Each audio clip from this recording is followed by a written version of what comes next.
talked about the ways that contemporary Canadian writers are challenging both the idea of Canada as a nation and also the types of writing that are traditionally seen to be associated with the nation.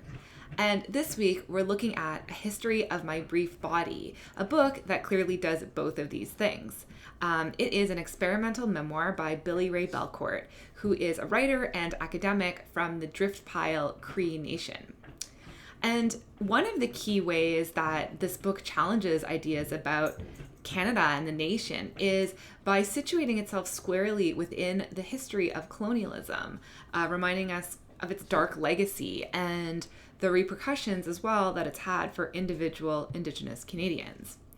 This is also a very highly innovative book in terms of its form. So you'll probably have noticed that the book fuses personal and academic modes of discourse, right? On the one hand, it's very intimate and very confessional, but on the other, it's using some of the techniques that we're used to seeing in, for instance, academic essay writing, right? It's referencing a number of theorists, and it contains very extensive footnotes. So this is definitely not your classic Margaret Atwood novel.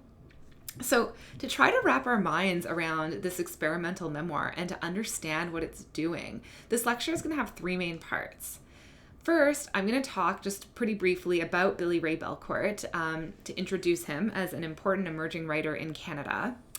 Next, I'm going to contextualize Belcourt within a vibrant trend of writing by young Indigenous creators that has been called the Indigenous Renaissance. Actually, I shouldn't say necessarily young creators, just a kind of surge of writing by Indigenous creators in general. It goes by the name of the Indigenous Renaissance. And then finally, I'm going to look a little bit at the form of this book, right? And I'm going to connect it to a number of other books that have appeared recently that are fusing these modes of autobiography and theory. Works that do this sometimes go by the name auto theory, which is perhaps a term that you've heard before. And so we're going to look at how this form has been particularly used by queer writers and writers of color, and why it is that they're using this hybrid form of auto theory to tell their stories. So let's start with the first section. As I mentioned, Billy Ray Belcourt is a writer and academic from the Driftpile Cree Nation in northern Alberta, which is about 300 kilometers northwest of Edmonton. So in A History of My Brief Body, Belcourt describes his early experiences actually growing up there and in the nearby hamlet of Joussard. So that's sort of where the book opens. This is Billy Ray Belcourt's third book. He's also published two collections of poetry, This Wound is a World and Indian Coping Mechanisms. And This Wound is a World, which was his first collection, won Canada's most prestigious poetry prize. It's an award called the Griffin Prize. And it's also the most remunerative. It's worth $65,000. And so when he won this award, it really established him as an exciting new poetic voice in Canada. And can definitely see some of the poetic cadences of his writing in the memoir, right? He's kind of first and foremost a poet, and we really see that in the memoir. There's also a real thematic continuity in Belcourt's work. And in fact, in A History of My Brief Body, we see Belcourt citing lines from his own poetry, which is another really unusual technique, right? It's pretty unusual to see a writer citing their own work back in another text. So This Wound is a World similarly focuses on how contemporary Indigenous people deal with the traumas of the past and find joy in spite of this history. And love and sex play a really important role in that previous collection as they do here. And obviously one clear dimension of Belcourt's writing practice is his celebration of queer sexuality in particular. So I just wanted to give an example of a poem from This Wound is a World where I think we can see Belcourt kind of espousing some of the same ideas and some of these same images that he uses in the text that we're reading for today.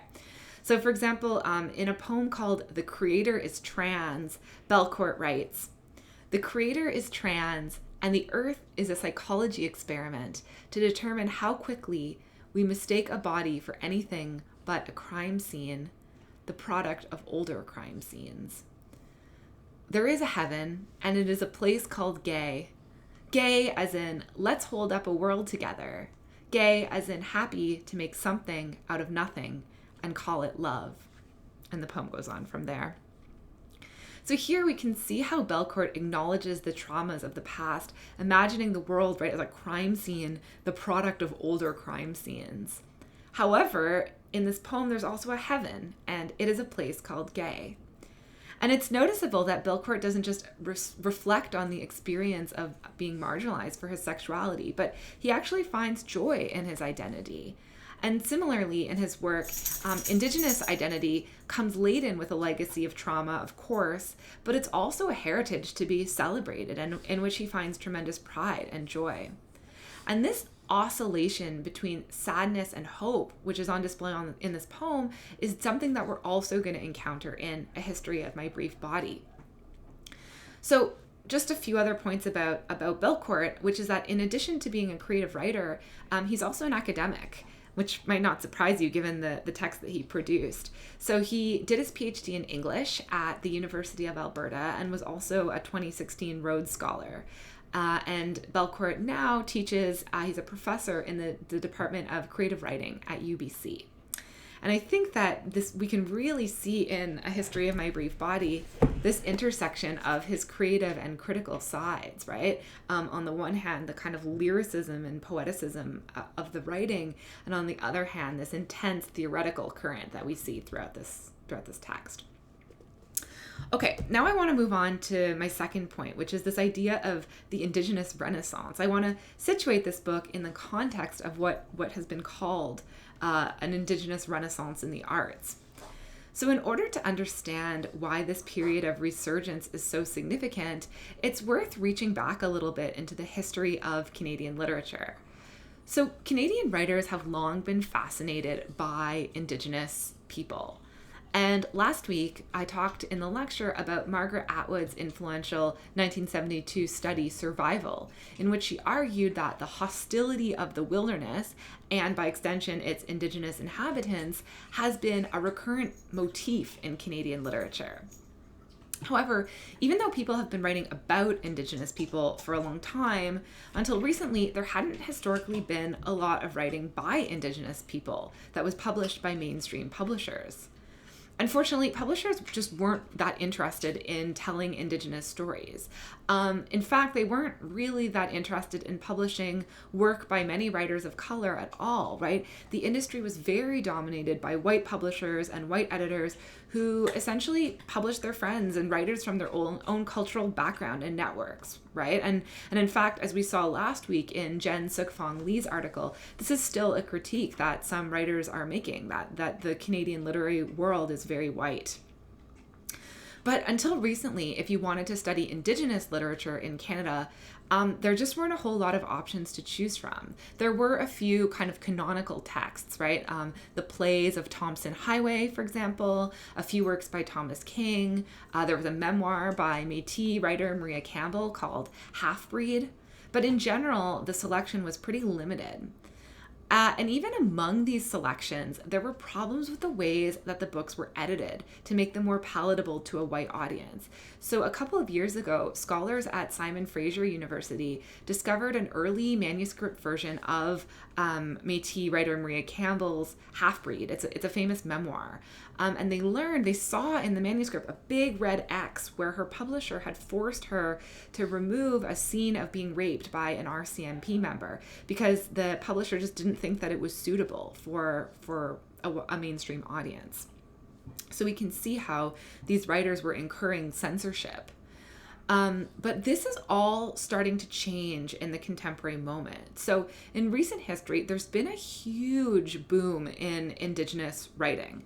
And this boom has been termed the Indigenous Renaissance. Actually, this was the term that was used by the musician Jeremy Dutcher when he accepted the 2018 Polaris Music Prize. And when he used this term, he was riffing on, of course, the idea of the Italian Renaissance, right? That's a word that we give to this famously generative period of cultural production in the 15th and 16th century in Italy, that ultimately spread to all of Europe and resulted in kind of culture moving from the Middle Ages into the modern period. The Renaissance was the period that gave rise to modern culture. So the analogy is being made here that Indigenous literature is currently in this period of kind of massive cultural expansion that's going to have a determining effect into the future.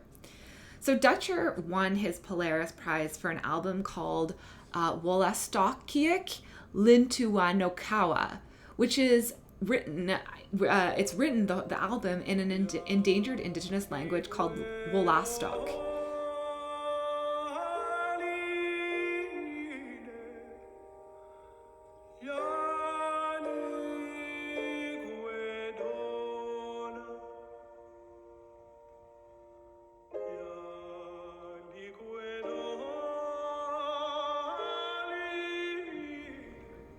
And Dutcher actually came to Glendon 2 years ago. I'm not sure if anyone was around in that time. I wasn't, but I would have loved to have seen him. So he's one of these figures that we can really cite at the forefront of this renaissance that's not just happening in literature, it's happening in a lot of domains of culture, including music and the visual arts.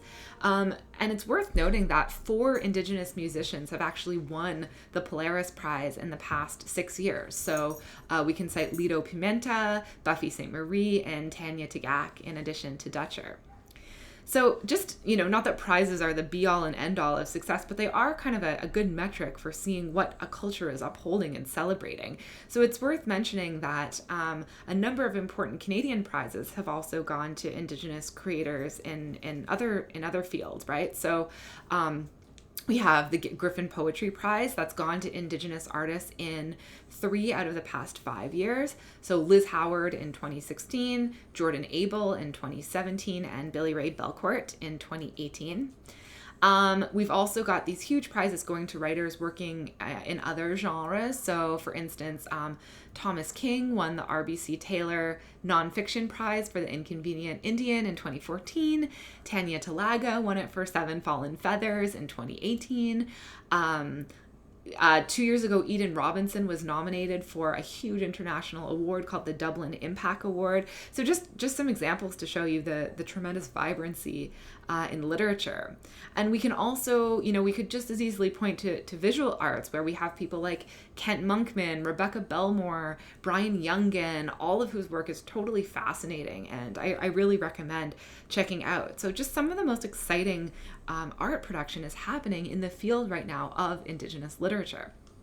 So Billy Ray Belcourt is clearly making an important contribution to this resurgence. And now for the third part of this lecture, I just want to move into looking at a history of my brief body and thinking about it as an experimental memoir and thinking about what kind of contribution this memoir is making. So one of the obvious contexts informing Belcourt's personal history is the legacy of colonialism in Canada. And I'm sure that this is a topic that you are talking about in a number of your classes. But just briefly to say that in 2015, the government released the report of the Truth and Reconciliation Commission that examined the residential school system that was in place throughout the 20th century and concluded that it was a form of cultural genocide. Alongside this report, the Commission also issued 94 calls to action that laid out a path for reconciliation between settlers and Indigenous peoples in Canada. And this report was a huge watershed moment within Canadian identity and our reckoning with the past, right? In the wake of the report, there's been a lot more awareness in mainstream culture about Indigenous issues and some effort to redress these historical wrongs. However, there are still, of course, many problems that remain gaping wounds for Indigenous Canadians. And in his memoir, in A History of My Brief Body, Belcourt specifically references some of them. So he talks about the killing of unarmed teen Colton Boushie by a Saskatchewan farmer in 2016. He talks about the suicide crisis on northern reserves like Attawapiskat, where there's also a lack of access to clean drinking water. He also talks about police violence and other forms of violence against Indigenous people. And so this legacy of trauma is one of the key kind of cultural, political backdrops to this memoir. In the preface, which takes the form of a letter to Belcourt's Nokum, or grandmother, he writes, quote, "Nokum, I'm not safe. Canada is still in the business of gunning down Indians. What's more, state violence commonly manifests as a short-circuited life, one marked by illness, sadness, and other negative affects, which we become ruled until what remains of the body is a ghoulish trace. Despite the stories of progress and equality at the core of Canada's national identity, a long tradition of brutality and negligence is what constitutes kinship for the citizens of a nation sat atop the lands of older, more storied ones. I can't promise I won't become snared in someone's lethal mythology of race. What I can do is love as though it will rupture the singularity of Canadian cruelty, irrespective of whether this is a sociological possibility. Herein lies my poetic truth. So in a way, the statement is a kind of manifesto for what Belcourt is trying to do in this collection. He's both documenting the trauma inflicted on Indigenous people and responding to it with a practice of care and love and self-assertion. This is also an intersectional memoir, we might view it that way, in that Belcourt is also queer, an identity that makes him additionally vulnerable both within Indigenous communities and within the general public. As he writes, quote, "To be queer and Indian is paradoxical in that one is born into a past to which he is also unintelligible. I wasn't born to love myself every day." So in this book, we encounter some fairly dehumanizing instances of sexuality. He writes, "Men left their dirty worlds in my bed. They are always there, especially when the men aren't." Right? And there are, of course, a lot more graphic passages that we could point to show how sexuality in this book can be represented in some instance as a kind of dehumanization and a racial dehumanization, right? Nonetheless, in this collection, we find moments of true joy. So, for instance, in the story of Robert, with whom he, quote, "slow dances in my bedroom at 2 a.m. to the sound of nothing, to the acoustics of desire." So this is a relationship that actually ends quite badly, right? However, it's worth noting that Belcourt's account of it ends with him affirming the importance of caring for other people. He writes, "With care, we perform high-stakes processes of world-making in the hope that, in our dying days, we might feel freer." And this is what I was talking about earlier in the context of Belcourt's poetry, right? There's this constant affirmation of hope in spite of the trauma and the despair that we also see. Okay, so these are some of the kind of themes of A History of My Brief Body, but I haven't said anything yet about its form. Well, arguably, its form is directly related to its themes. So in the optional article that I assigned this week, I talk about how writers of color are increasingly reaching for literary forms that defy the traditional expectations of a genre. And when I say genre, I mean the kind of ordinary categories into which we slot literature, right? Is it a novel? Is it a work of poetry? Is it nonfiction, a memoir, right? This book is really hard to categorize because it's not your standard memoir. But it's also not your standard academic article. It's kind of somewhere in between these personal and critical modes of literary production. And in the article, I argue that writers who are bending genre in this way they're not just writing in this new or difficult way for the sake of kind of confusing their reader, but they're actually trying to do something really intensely political. They're trying to convey the experience of existing in the margins of Canadian society or in the legacy of cultural trauma, right? They're using the kind of fracturing of these ordinary categories into which we're used to slotting literature to describe the experience of being fractured, being excluded from the mainstream, right? But they're not just doing that. They're not just trying to represent their feelings of exclusion and fracture and rupture. They're also trying to find hopeful and regenerative and creative new ways of expressing themselves. So once again, right, that oscillation between kind of trauma and hope. And Belcourt actually gives us an explanation of his method at the end of this book.